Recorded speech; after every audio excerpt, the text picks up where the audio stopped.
बच्चों, इस वीडियो में हम लोग रिवैल्यूएशन ऑफ एसेट्स और रीअसेसमेंट ऑफ लायबिलिटीज सीखेंगे, जो कि हम लोग पहले भी चेंज इन पीएसआर चैप्टर में सीख चुके हैं। क्योंकि ये इम्पॉर्टेंट है इसलिए इसको हम लोग फिर से एक बार देख रहे हैं। तो रिवैल्यूएशन अकाउंट के बारे में हमने क्या पढ़ा था, क्या है रिवैल्यूएशन अकाउंट। तो रिवैल्यूएशन अकाउंट का जो नेचर है वो है नॉमिनल। 3 नेचर होते हैं अकाउंट के, पर्सनल, रियल और नॉमिनल। तो रिवैल्यूएशन अकाउंट का नेचर जो है वो नॉमिनल है, ये नॉमिनल अकाउंट होता है। तो नॉमिनल अकाउंट के लिए क्या रूल होता है, नॉमिनल में डेबिट कौन होता है और क्रेडिट कौन होता है। तो नॉमिनल अकाउंट में डेबिट क्या होता है बताइए। डेबिट होता है हमारा एक्सपेंसेज एंड लॉसेज, और क्रेडिट क्या होता है, इनकम एंड गेन। ठीक है।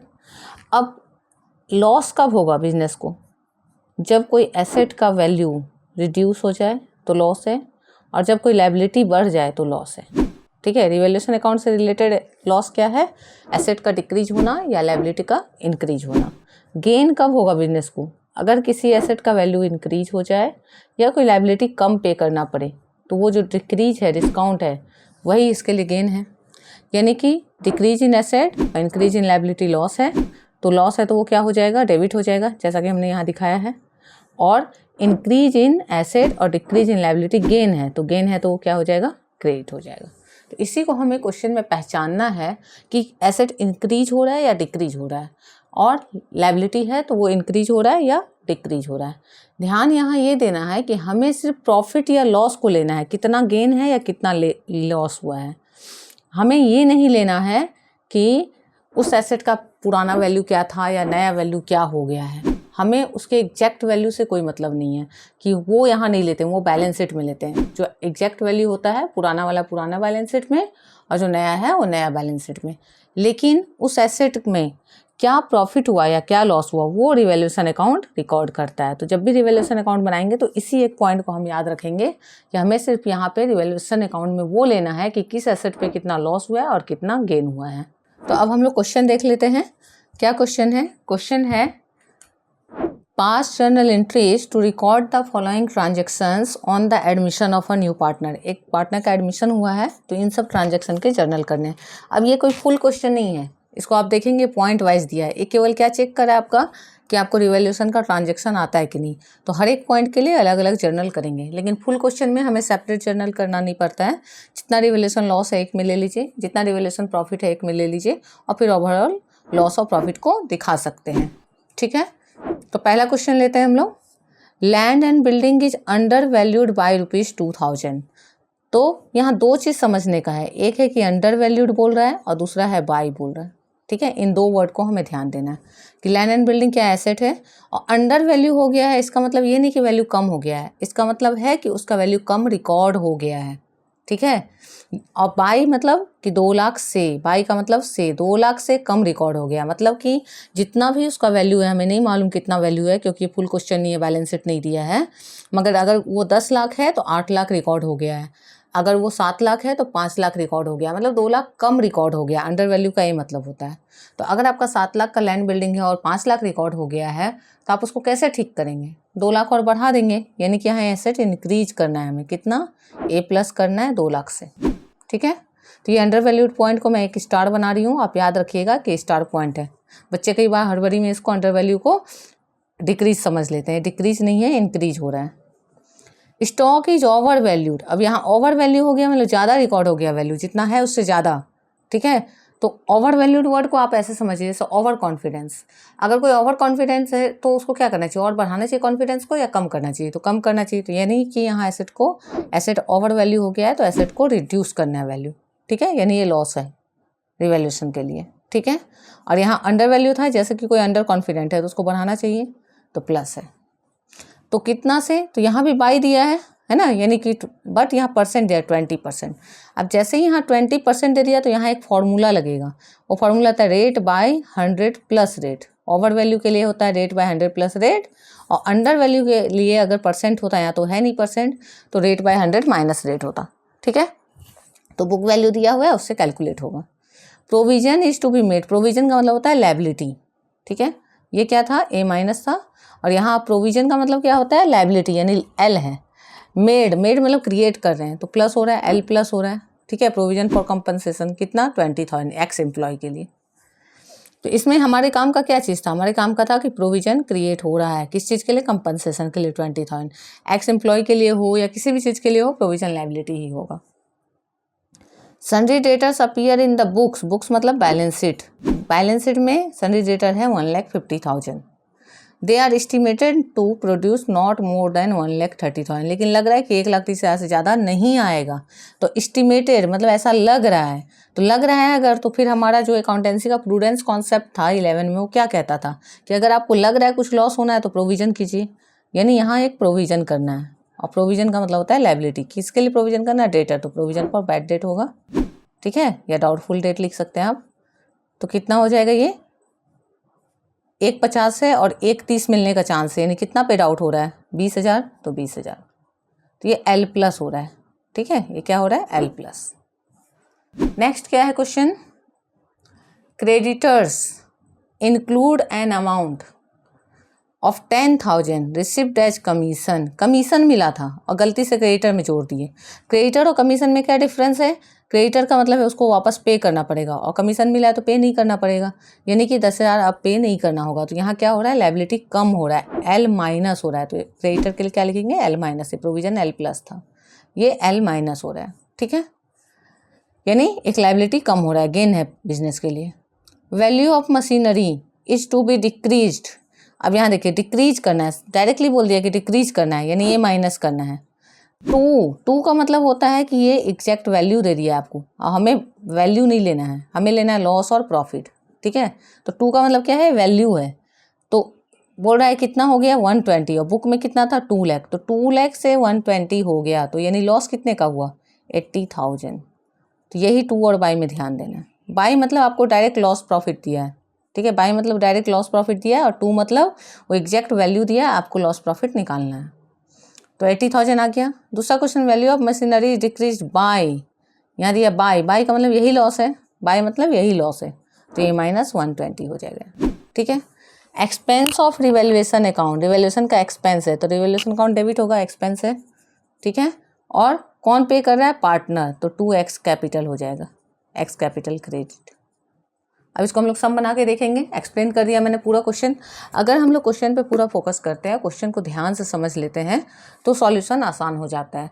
मैं डायरेक्ट एक एक क्वेश्चन को सॉल्व भी कर सकती हूँ, बट वो सॉल्यूशन पार्ट सेकेंडरी है, प्राइमरी ये है। अगर आप इसको अच्छे से नहीं समझेंगे तो सॉल्यूशन भी समझ नहीं आएगा। तो इसको देख के तब सॉल्यूशन जैसे जैसे मैं कर रही हूँ आप साथ साथ बनाइए, श्योरली आपको क्वेश्चन समझ आ जाएगा। अब 1 नंबर क्वेश्चन से सॉल्यूशन करते हैं हम लोग। तो पहला क्या था, land and building under value हुआ था, यानी इंक्रीज हो रहा है। तो यहाँ चूंकि अलग अलग केस है तो अलग अलग जर्नल करना है हमें। तो लैंड एंड बिल्डिंग इंक्रीज हो रहा है मतलब क्या है, A प्लस हो रहा है, इंक्रीज इन एसेट्स है, तो बिजनेस के लिए क्या है, ये प्रॉफिट है। तो लिखेंगे land and building account debit to revaluation account,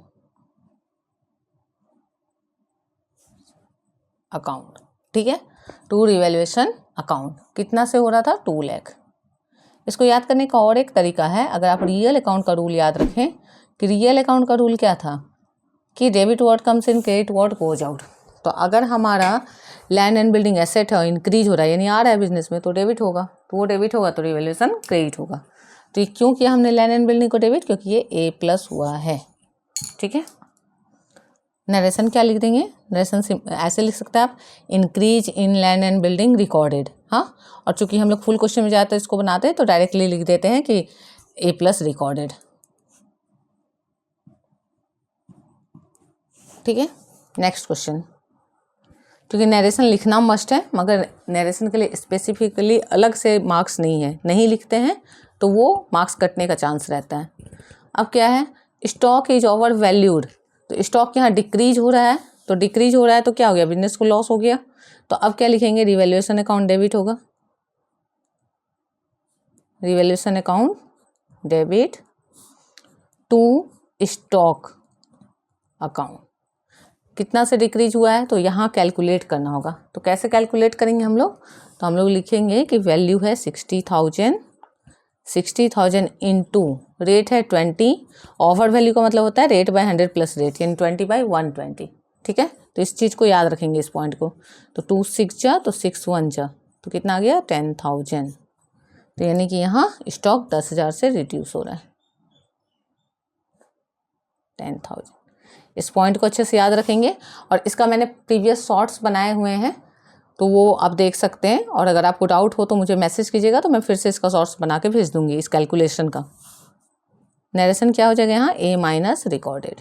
simple narration लिख रही हूँ कि आपको याद भी हो जाए और दिक्कत भी ना हो।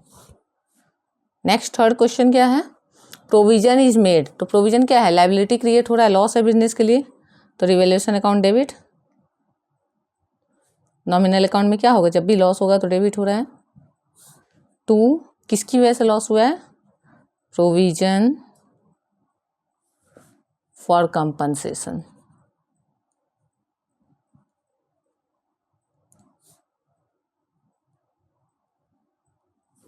कितना है प्रोविजन, 20,000।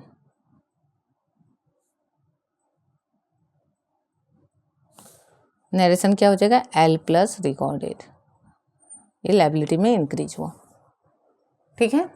नेक्स्ट क्वेश्चन क्या है हमारा 4 नंबर, सन्ड्री डेटर्स अपीयर 150। मतलब बैलेंस शीट में डेटर 150 है, मगर लग रहा है कि 1,30,000 से ज़्यादा नहीं मिल पाएगा, यानी 20,000 पे डाउट है। तो provision for doubtful debt create करना है। तो revaluation account debit to provision for doubtful debts account, ठीक है। कितने का प्रोविजन कर रहे हैं हम लोग, 20,000 का। नरेशन में फिर लिख देंगे एल प्लस रिकॉर्डेड। लायबिलिटी का नाम नहीं लिखना पड़ रहा है, यहाँ लिखा ही हुआ है, हो गया। 5 नंबर केस क्या है, creditors include amount of 10,000 received as commission. यानी क्रेडिटर में 10,000 कमीशन का है, वो पे नहीं करना है, तो वो कम हो गया क्रेडिटर फिर हमारा। तो ये अब लायबिलिटी कम हुआ, कम पे करना है। तो कैसा लग रहा है, खुशी का फीलिंग आ रहा है या दुख का फीलिंग आ रहा है, खुशी का फीलिंग आएगा कि भाई अब कम पैसा देना है, तो बिजनेस के लिए गेन है, ठीक है। जब भी आपको खुशी का फीलिंग आ रहा है मतलब बिजनेस को गेन हो रहा है। तो गेन कब हो रहा है, जब लायबिलिटी कम हो रहा है। तो इसके लिए अब क्या करेंगे हम लोग, लिखेंगे creditors account debit to revaluation account, to revaluation account. Narration क्या लिख देंगे, एल माइनस रिकॉर्डेड। कितना था, 10,000, ठीक है। यानी हमने क्या किया था, यहाँ पे ए प्लस को डेबिट किया और ए माइनस को क्रेडिट किया। फिर हमने यहाँ क्या किया, एल प्लस को क्रेडिट किया, फिर एल प्लस को क्रेडिट किया, और एल माइनस जब हुआ तो डेबिट किया।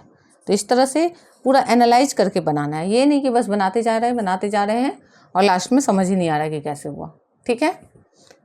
क्लियर है यहाँ तक। अगला केस देखते हैं अब।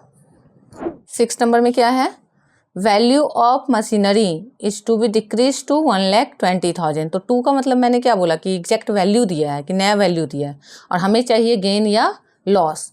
तो कितना से कितना हो गया, 2 लाख से 1,20,000। तो यहाँ लॉस हो रहा है, एसेट डिक्रीज हो रहा है, तो लॉस है तो रिवैल्यूएशन अकाउंट डेबिट होगा, रिवैल्यूएशन अकाउंट डेबिट 2, ठीक है। 2 क्या लिखेंगे, मशीनरी अकाउंट, मशीनरी अकाउंट। कितने का लॉस हुआ, 2 लाख से 1,20,000 हो गया, 80,000। नरेशन क्या लिखेंगे, ए माइनस रिकॉर्डेड। अगर आप अच्छे से लिखना चाहते हैं तो लॉस ऑन मशीनरी रिकॉर्डेड इस तरह से लिख सकते हैं। टाइम का थोड़ा प्रॉब्लम होता है, इसलिए मैं इस तरह से प्रिसाइज वे में बता रही हूँ आपको। Value of machinery is decreased bye 1,20,000। अब बाई दे दिया मतलब कि लॉस डायरेक्टली दे दिया आपको, ठीक है। तो उसी वैल्यू को ले लेना है। जर्नल तो सेम होगा, रिवैल्यूएशन अकाउंट डेबिट, क्योंकि यहाँ भी एसेट रिड्यूस हो रहा है, revaluation account debit to machinery account, बस अमाउंट चेंज हो जाएगा। यहाँ क्या आ जाएगा, 1,20,000।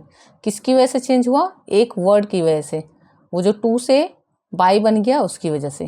तो अकाउंटेंसी में हमेशा बोलती हूँ कि ग्रामर जैसा है, उसको एक एक वर्ड पे फोकस करना है। अगर आप थोड़ा सा चूक जाएंगे, 2 और बाई को ध्यान नहीं देंगे, केवल क्वेश्चन का जो मेन पार्ट है उसको पढ़ लेंगे, सम गलत बन जाएगा। यहाँ भी नरेशन सेम, ए माइनस रिकॉर्डेड। तो जिस तरह से ग्रामर में एक एक वर्ड को ध्यान से देख के तब हम लोग सेंटेंस को फ्रेम करते हैं, उसी तरह से अकाउंटेंसी में एक एक वर्ड को ध्यान से पढ़ के तब कंक्लूजन निकालते हैं। तो इस तरह से ये क्वेश्चन हमारा कंप्लीट हो गया। अगर आपको कहीं पे भी कोई पॉइंट डाउटफुल लग रहा है तो ज़रूर से बताइएगा मुझे। ये दोनों ही पॉइंट क्या है, ए माइनस का है, ठीक है, ये भी ए माइनस है और ये भी ए माइनस है। तो इस तरह से हमने रिवैल्यूएशन अकाउंट के टॉपिक को इस जर्नल में कंप्लीट किया है, जो कि ऑलरेडी हमने चैप्टर 2 में पढ़ा हुआ था, फिर भी किया क्योंकि ये इंपॉर्टेंट है, इसके बिना एडमिशन या रिटायरमेंट के सम्स नहीं बनेंगे। अब अगले वीडियो में हम लोग इसका फुल क्वेश्चन देखेंगे, मतलब एडमिशन का कंडीशन प्लस उसमें एक्यूमुलेटेड प्रॉफिट लॉस का भी कुछ कंडीशन हो सकता है और साथ में रिवैल्यूएशन, मतलब एक कंप्लीट एडमिशन का क्वेश्चन कैसा होता है वो अब हम लोग अगले वीडियो से सीखेंगे। तो अगर आपको अच्छा लगा, क्वेश्चन समझ आया है तो मुझे ज़रूर से कमेंट सेक्शन में बताइए। अगर कुछ डाउट है तो भी बताइए। Thank you everyone.